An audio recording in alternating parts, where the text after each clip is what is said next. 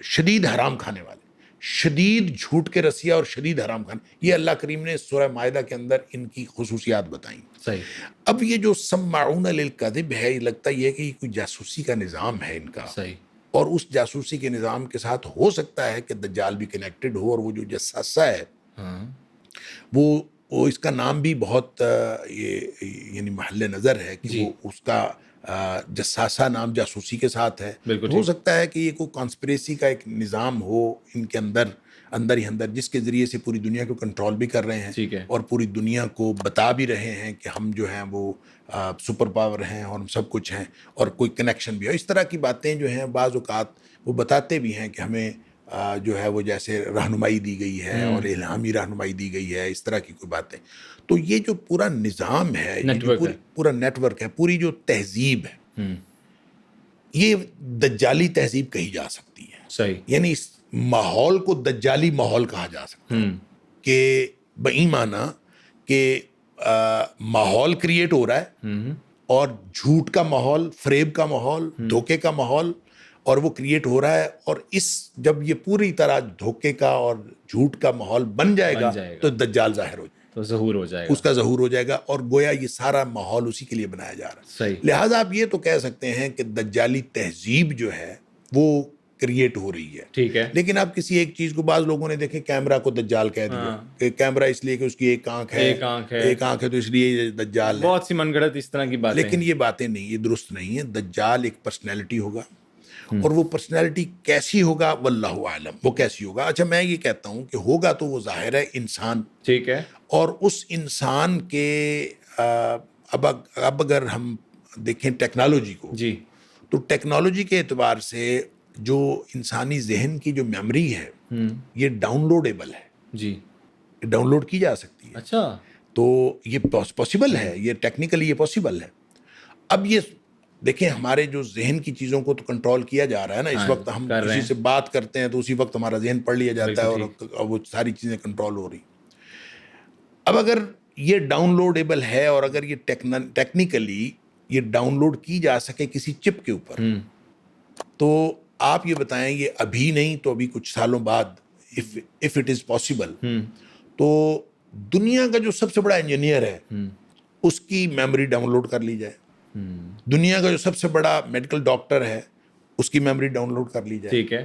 اس طرح سے اعلیٰ حاصل قیاس جتنے بڑے بڑے مائنڈ ہیں, بڑے بڑے برین ہیں, ٹھیک کہہ رہے ہیں, وہ سارے ڈاؤن لوڈ کر کے ایک چپ پہ لگا دیے جائیں, اور وہ چپ کسی ایک بندے کے اندر انسٹال کر دی جائے, تو وہ کیا ہی بلا ہوگی, وہ کیا بلا ہوگی, وہ کیا بنے گا. بالکل ٹھیک ہے. تو کوئی مجھے لگتا ہے کہ دجال جو ہے ہوگا کوئی ایسی جدید دور کا ظہور تو ہوگا اس کا. ٹھیک. لیکن وہ اس کے بعد یعنی ظہور ہونا ہے, اس نے یعنی پیدا نہیں ہونا, اس نے ظاہر ہونا ہے. اور نبی پاک صلی اللہ علیہ وسلم نے جتنی باتیں بتائی ہیں دجال کے ظہور کی بتائی ہیں. صحیح ہو گیا. دجال کا ظہور ہو گیا, اور جب اس کی کیفیتیں بتائی ہیں کہ نبی کریم صلی اللہ علیہ وسلم نے بتایا, یہ جو مسلمانوں کے حالات بھی جو بتایا کہ امام مہدی آ جائیں گے, پھر اس کے بعد یہ قسطنطنیہ جو ہے یہ مسلمان جو ہیں اس سے عیسائیوں سے آزاد کروائیں گے. مسلمان عیسائیوں سے آزاد کروائیں گے. اس کا مطلب یہ ہے کہ قسطنطنیہ ایک دفعہ عیسائیوں کے قبضے میں جانا ہے. ٹھیک ہے. ابھی اسلامک ملک ہے, اس وقت اسلامی ملک ہے, استنبول کی بات. تو یہ گویا جب جائے گا عیسائیوں کے قبضے میں, پھر مسلمان جو ہیں وہ اس کو اس وقت جو کیفیت ہے, اصل میں پیچھے اگر اس کو ہم کہانی کو تھوڑا سا پیچھے سے دیکھیں تو ایک بات جو نبی پاک صلی اللہ علیہ وآلہ وسلم نے امام مہدی کے حوالے سے بتائی وہ یہ ہے کہ مہدی کے ہاتھ پر جو بیعت جب ہوگی, جب مہدی کا ظہور ہوگا تو مسلمان 3 حصوں میں تقسیم ہو جائیں گے. اچھا.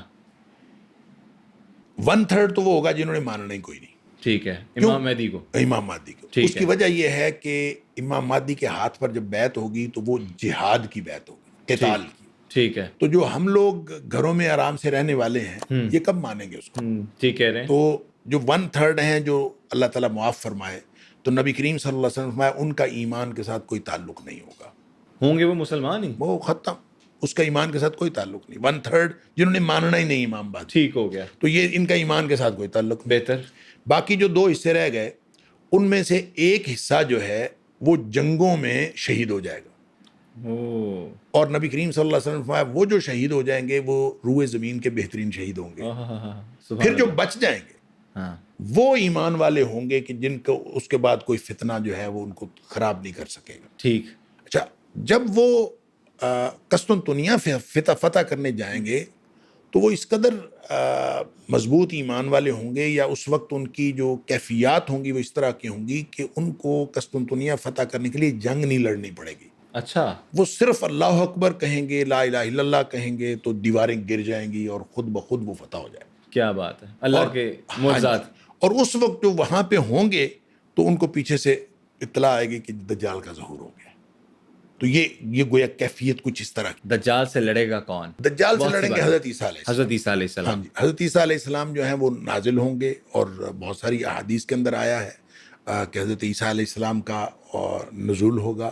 اور حضرت عیسیٰ علیہ السلام کا جب نزول ہوگا تو یہ دمشق میں دمشق کی جامع مسجد میں مینارے پر آئیں گے، پھر وہاں سے نیچے اتریں گے. امام مہدی اس وقت موجود ہوں گے، تو ان کے ساتھ پھر یہ فجر کی نماز پڑھ رہے ہوں گے، تو وہ کہیں گے آپ جماعت کرائیں، وہ کہیں گے آپ جماعت کرائیں. اچھا، تو چونکہ امام مہدی جو ہیں وہ امت محمدیہ کے فرد ہیں، لہٰذا یہ جماعت کرائیں گے. ٹھیک ہے. اور حضرت عیسیٰ علیہ السلام جو ہیں وہ امت محمدیہ کے ایک امتی کی حیثیت سے آئیں گے، اچھا، وہ نبی کی حیثیت سے نہیں آئیں گے، وہ اس ٹائم پہ وہ اس وقت امتی کی حیثیت سے. ایز اے امتی نارمل انسان کی طرح آئیں گے. اس لیے کہ قرآن نے کہہ دیا، یہ سورہ آل عمران کی آیت نمبر 81 کے اندر ٹھیک. اللہ کریم نے کہہ دیا کہ اللہ نے عالم ارواح میں سارے نبیوں سے وعدہ لیا تھا کہ میں تمہیں نبوت تو دوں گا، لیکن جب تمہارے بعد ایک نبی آئے گا تو جب وہ آئے تو تم سب نے اس کی مدد کرنی ہے اور اس کے ہاتھ پہ بیعت کرنی ہے. بہتر.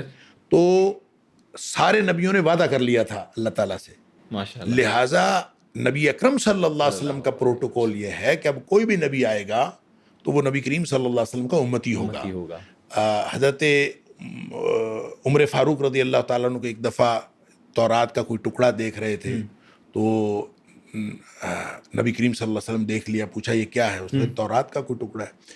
نبی پاک صلی اللہ علیہ وسلم کا جو چہرہ اقدس ہے وہ جلال میں آ گیا اور سرخ ہو گیا. آپ نے فرمایا کہ موسیٰ، تم یہ عمر خود تورات پڑھ رہے ہو، موسیٰ علیہ السلام خود بھی اگر آ جائیں تو میری اطاعت کے بغیر ان کی بخشش بھی نہیں ہونی. یعنی یہ اللہ تعالیٰ نے نظام ایسا بنایا. نبی کریم صلی اللہ علیہ وسلم کی جو نبوت ہے اور آپ کی جو رسالت ہے یہ آل اوور ہے، اور یہ صرف آل اوور اس اعتبار سے نہیں ہے. قرآن نے تو کہا نبی پاک صلی اللہ علیہ وسلم تبارک الذی نزل الفرقان علی عبدہ لیکون للعالمین نذیرا، سارے جہانوں کے لیے ڈرانے والا بن جائے. گویا جس طرح رب العالمین ہے اسی طرح نبی پاک صلی اللہ علیہ وسلم نبی العالمین ہے بے شک سارے جہانوں کے. اور اسی طرح فرمایا کہ وما ارسلناک الا کافۃ للناس، سارے انسانوں کے لیے بنایا. اچھا، ان سب کا خلاصہ میں کہتا ہوں، یہ قرآن میں کئی جگہ نبی پاک صلی اللہ علیہ وسلم کی عالمگیر نبوت کی بات ہوئی، لیکن اس کا سب کا خلاصہ پتہ کیا ہے؟ خلاصہ وہ ہے جو مسلم شریف کی حدیث ہے کہ نبی کریم صلی اللہ علیہ وسلم اس میں فرمایا کہ مجھے باقی انبیاء کے اوپر 6 باتوں میں فضیلت دی گئی. ویسے تو نبی پاک صلی اللہ علیہ وسلم کو زیادہ باتوں میں، لیکن وہاں ایک جگہ 6 بات. ٹھیک ہے. ان 6 باتوں میں ایک بات آپ نے یہ فرمائی، ارسلت الی الخلق کافہ، مجھے ساری مخلوق کا رسول بنایا گیا ہے. سبحان اللہ. اور ساری مخلوق کے رسول کا مطلب پتہ کیا ہے؟ جس میں چرند پرند ہر ایک اللہ کی ذات ہے اور اس کے علاوہ ساری مخلوق. جتنی مخلوق صرف ایک اللہ کی ذات چھوڑ دیں، وہ خالق ہے، باقی ساری کائنات مخلوق ہے. گویا نبی اکرم صلی اللہ علیہ وسلم باقی ساری کائنات کے نبی اور رسول ہیں. تو اس میں کسی جھوٹے نبی کی تو گنجائش نہیں بنتی. بے شک. تو اب جو حضرت عیسیٰ علیہ السلام آئیں گے تو وہ نبی کریم صلی اللہ علیہ وسلم کے امتی کی حیثیت سے آئیں گے. ٹھیک ہو گیا. لہٰذا وہ آ کے پھر وہ دجال کے ساتھ لڑیں گے، پھر وہ دجال کو قتل کریں گے. اور دجال کا ٹوٹل جو یہاں نبی پاک صلی اللہ علیہ وسلم فرمایا جب وہ اس کا ظہور ہوگا وہ مدینے میں داخل نہیں ہو سکے گا. بہت ساری نشانیاں ہیں. اور ایک بات آپ نے فرمائی کہ وہ 40 دن اس کا جو ہے وہ زمین پہ رہے گا. یہ سلسلہ چلے گا. 40 دن، لیکن پہلا دن جو ہے وہ 1 سال کے برابر ہوگا، دوسرا دن 1 مہینے کے برابر ہوگا، تیسرا دن 1 ہفتے کے برابر ہوگا، اور باقی دن پھر عام دنوں کے برابر ہوں گے۔ ٹھیک ہو گیا۔ اچھا، اب یہ بھی جب نبی پاک صلی اللہ علیہ وسلم مستقبل کے بارے میں کوئی بات فرما رہے ہوں، پیشین گوئی فرما رہے ہوں، تو وہ ضروری نہیں ہوتا کہ وہ ایگزیکٹ وہی بات فرما رہے ہیں، وہ ٹھیک ہے، تمثیلی انداز میں بھی ہو سکتی ہے۔ ٹھیک ہے، یعنی یہ بالکل ایسے ہو سکتی ہے کہ پہلا دن لوگوں کے اوپر مشکل اتنا ہوگا جیسے 1 سال کا ہے، میں یہ سمجھ بھی گیا ہو ہوں، سکتا مطلب انہوں نے بیان ایسے کیا کہ وہ لگے کہ گزر ہی نہیں رہا۔ ہو سکتا ہے، اور ہو سکتا ہے اس کی واقعتاً ایکچولی لینتھ جو ہے وہ 1 سال کی 1 ہو، سال تک۔ یہ ہو سکتا ہے، واللہ عالم، لیکن ہم اس کا کوئی تعین نہیں کر سکتے۔ نبی پاک صلی اللہ علیہ وسلم جو فرمایا ہم ویسے بیان کر سکتے ہیں، اور اس کا تعین، اس کا کوئی معنی ہو سکتا ہے کہ نبی کریم صلی اللہ علیہ وسلم کی کوئی بھی پیشین گوئی، کوئی بھی بات جو ہوتی تھی وہ مبنی بر وحی ہوتی تھی۔ ٹھیک ہے، وہ نبی پاک صلی اللہ علیہ وسلم نعوذ باللہ من ذالک کو تکا نہیں لگاتے تھے، ٹھیک ہے، نبی کریم صلی اللہ علیہ وسلم کو وحی کے ذریعے بتایا جاتا تھا، نبی پاک صلی اللہ علیہ وسلم پھر بتاتے تھے، کیونکہ دین کی کوئی بات،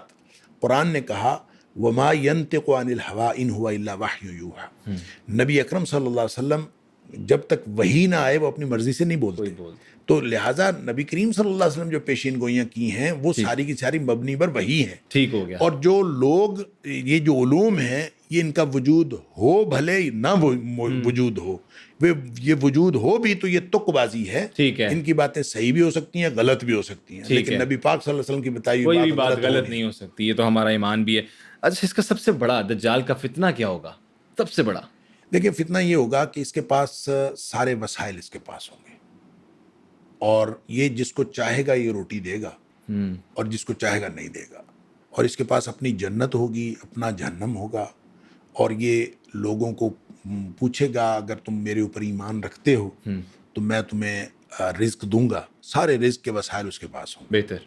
تو اگر وہ کوئی شخص اس کے اوپر ایمان رکھے گا تو یہ اس کو رزق دے گا، اور اگر کوئی شخص اس کے اوپر ایمان نہیں رکھے گا تو اس کو یہ رزق نہیں دے گا۔ ٹھیک ہے اچھا، اس پر پھر نبی پاک صلی اللہ علیہ وسلم نے ایک بات یہ بھی فرمائی کہ دجال جب ظاہر ہو جائے جی، تو تم اس کی طرف نہ جاؤ، ٹھیک، کیونکہ اس کی طرف جاؤ گے بعض اوقات ہوگا کہ ایک آدمی کہے گا کہ میں جاتا ہوں، میں جا کے دیکھتا ہوں، ٹھیک، تو اس کی طرف جائے گا تو وہ اس کا جا ہو کے جائے گا۔ اس کا ہو جائے گا، اور وہ اس کے فتنے کا شکار ہو جائے گا۔ اس کی وجہ یہ ہے، دیکھیں، دنیا کا سب سے بڑا دھوکہ، تاریخ انسانی کا سب سے بڑا دھوکہ، اور اس کے پاس جنت اور جہنم اس نے بنائی ہوئی ہوگی، جس پہ ساری ہماری زندگی گزر گئی کہ پریکٹیکلی وہ دیکھے، پریکٹیکلی یوں کہہ لیں کہ دنیا کے سب سے بڑے انسینٹیوز اس کے پاس ہوں گے۔ وہ انسینٹیو دیکھ کے ہر بندہ جو ہے اس کا جی لالچ آ جاتا ہے، اور بندہ سوچتا ہے یار یہ کیا بات ہے۔ اور ہم دور کس میں رہ رہے ہیں؟ وہ دور ہے جس میں نبی پاک صلی اللہ علیہ وسلم نے فرمایا تھا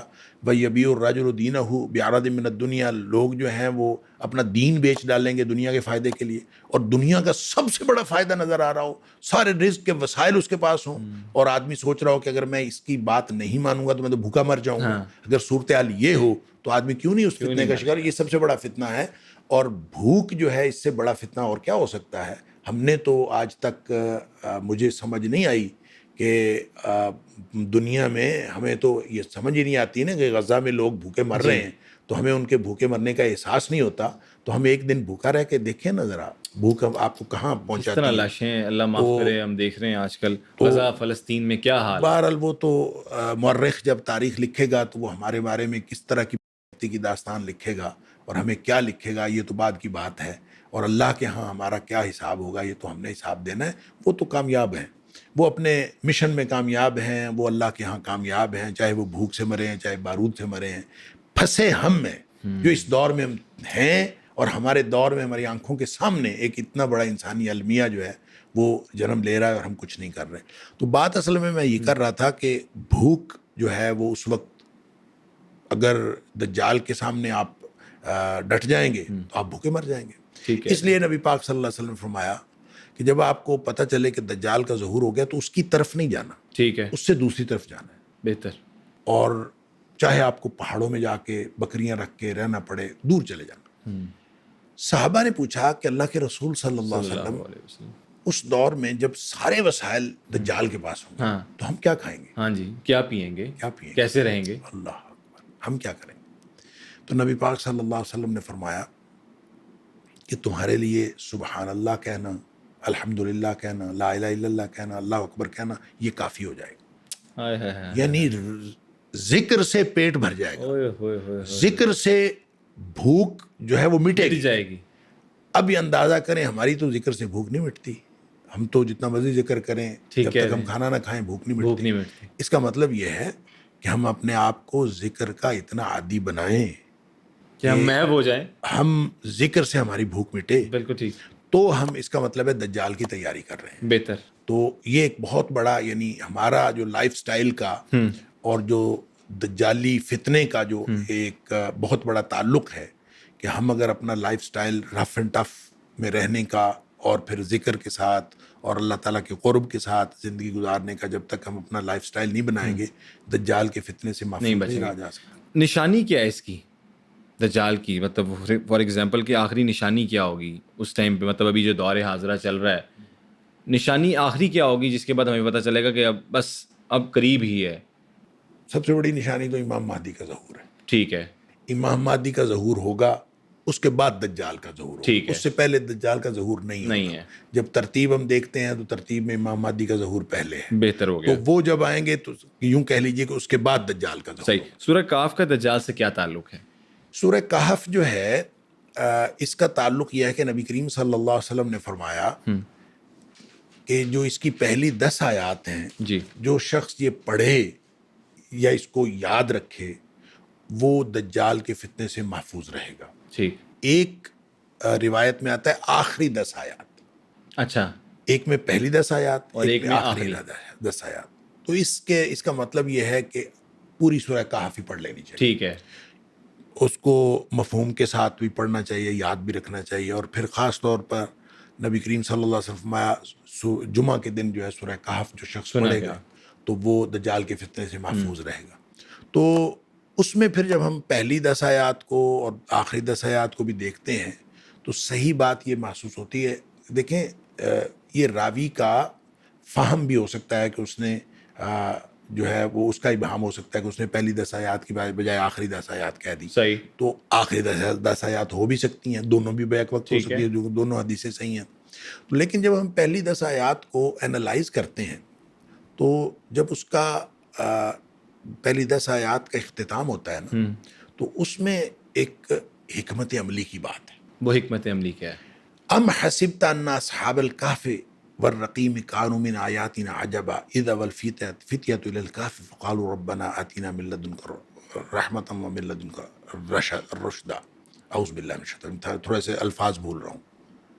دیکھیں, کیا تم نے یہ گمان کیا ہے کہ یہ جو کاف والے تھے, غار والے اور رقیم والے اور تختی والے جن کے اوپر ان کے نام لکھے ہوئے تھے, کیا یہ بس ہماری ایک نشانی تھے؟ کیا تم نے یہ سمجھا ہے کہ بس ایک عجیب نشانی تھے؟ یعنی یہ نشانی نہیں تھے. تم نے یہ سمجھا کہ یہ نشانی تھے. نشانی نہیں ہے. ٹھیک ہے. یہ اصل میں حکمت عملی ہے. کون سی بات کو جو آپ نے نشانی سمجھا؟ جب وہ غار کی طرف آئے اور انہوں نے کہا یا اللہ تو اپنی رحمت کے ساتھ اور ہم نے ہدایت کے ساتھ ہمیں جو سیدھے رستے پر لے جاؤ. بالکل ٹھیک. اب اس کا مطلب یہ ہے کہ پالیسی یہ ہے, حکمت عملی یہ ہے, دجال سے بچنے کی بھی اور دجالی تہذیب سے بچنے کی بھی ایک پالیسی یہ ہے کہ آپ کسی غار میں چلے جائیں. ہاں, بس سیپریٹ ہو جائیں. اب وہ جو غار ہے آج کے دور میں فزیکلی کوئی غار پاسبل نہیں ہے. آپ کسی غار میں نہیں جا سکتے. لیکن آپ جہاں بھی ہوں گے آپ سیٹلائٹ سے پکڑے جائیں گے, آپ کسی نہ کسی جگہ سے پکڑے جائیں گے. ظاہر ہے ساری ٹیکنالوجی دجال کے پاس ہوگی, ہر چیز اس کے پاس. تو کون سی چیز ہے جو آپ کو بچائے گی؟ وہ حکمت عملی یا وہ غار جو ہمیں بنانا چاہیے وہ ایک ورچوئل غار ہے. اور ورچوئل غار کیا ہے؟ وہ ایمان کا تعلق. آپ ایمان دیکھیں, جس چیز نے آپ کو بچانا ہے نا وہ ایمان ہے. بالکل ٹھیک. لہٰذا آپ اپنا ہر تعلق ایمان کی بنیاد پر بنا لیں. بالکل ٹھیک. آپ کسی سے رشتہ کرتے ہیں آپ ایمان کی بنیاد پر کریں. آپ کسی سے تعلیم حاصل کرتے ہیں آپ ایمان کی بنیاد پر کریں. آپ حتیٰ کہ خرید و فروخت کرتے ہیں آپ ایمان کی بنیاد پر کریں. کہتے ہیں پسینہ آ جائے دوستیاں کرتے ہیں ایمان کی بنیاد پر کریں. بالکل ٹھیک. ہر چیز آپ ایمان کی بنیاد پر کریں اور سارے تعلقات آپ ایمان کی بنیاد پر رکھیں. تو اس یوں ایک ایمان کے تعلقات والی ایک کمیونٹی ڈیولپ ہوگی اور وہ پھر آپ کا احاطہ بن جائے گا. وہ آپ کا احاطہ بنے گا. وہ چاہے آپ کوئی شخص جو ہے وہ مشرق بعید میں بیٹھا ہو, کوئی ساؤتھ افریقہ میں بیٹھا ہو, کوئی امریکہ میں بیٹھا ہو, نارتھ امریکہ میں بیٹھا ہو, لیکن تعلق ایمان کی بنیاد پر ہوگا تو یہ ایک کمیونٹی ڈیولپ ہوگی. یہ وہ غار ہوگا, ورچوئل غار, جو آپ کو اس طرح کے فتنوں سے بچائے گا اور جو دجال کا فتنہ ہے اس سے بھی بچائے گا. صحیح. تو وہ ہمیں آج فوری طور پر ضرورت یہ ہے کہ اپنے ایمان کو مضبوط کریں ٹھیک ہے. اور ایمان کی بنیاد پر تعلقات استوار کرنے کی عادت ڈالیں. ہر چیز کو ایمان کی بنیاد پر لے جائیں. بہتر. جب ہم ہر چیز کو ایمان کی بنیاد پر شفٹ کر لیں گے تو پھر انشاءاللہ وہ غار خود بخود کریٹ ہو جائے گا, جس سے انشاءاللہ اس طرح کے فتنوں سے محفوظ. ڈاکٹر صاحب کچھ آخری بہت اچھے طریقے سے آپ نے ایکسپلین کر دیے. کچھ 2-4 سوال میں کرنا چاہوں گا. یہ جو ابھی ایران اسرائیل کی جنگ ہوئی, پھر پاکستان اور انڈیا کی بھی جنگ ہوئی جس میں ہم نے ان کو ناکو چنے چبوائے ہیں اور ہم نے فتح بھی حاصل ہوئی. ایران اسرائیل کی بھی وار کی بات کریں تو گریٹر اسرائیل کا کیا کانسیپٹ ہے اور یہ گریٹر اسرائیل کیا ہے؟ دیکھیں, یہ ایک تصور ہے جو زائونسٹ کا تصور ہے. جی. یہ یہودی جو ہے نا 2 طرح کے ہیں. کچھ زائونسٹ ہیں اور کچھ ہیں جو آرتھوڈاکس یہودی ہیں. ٹھیک ہے. یہ 2 قسمیں؟ یہ 2 قسمیں ہیں. ٹھیک ہے. اچھا, جو زائونسٹ ہیں ان کو تو یوں کہہ لیجئے کہ جو صحیح معنوں میں آرتھوڈاکس یہودی ہیں نا, وہ ان کو اپنا بھی دشمن قرار دیتے ہیں. اچھا. ہاں, وہ کہتے ہیں کہ زائونسٹ جو ہیں یہ ہمارے بھی دوست نہیں ہیں. ٹھیک ہے. یہ کسی کے نہیں ہے؟ ہاں, بلکہ وہ مجھے یاد نہیں آ رہا اس کا نام, ایک یو کے میں رہنے والا, بلکہ امریکی ایک مصنف ہے جو امریکہ سے فرار ہو کے تو وہ بیٹھا ہوا ہے یو کے میں. ٹھیک ہے. اس نے ایک کتاب لکھی ہے 2 جلدوں میں, the Zionist real enemy of the Jews. ٹھیک. Real enemies of the Jews. Yes. اور وہ اس نے 2 جلدوں میں کتاب ہے, کافی بڑی کتاب. ٹھیک ہے.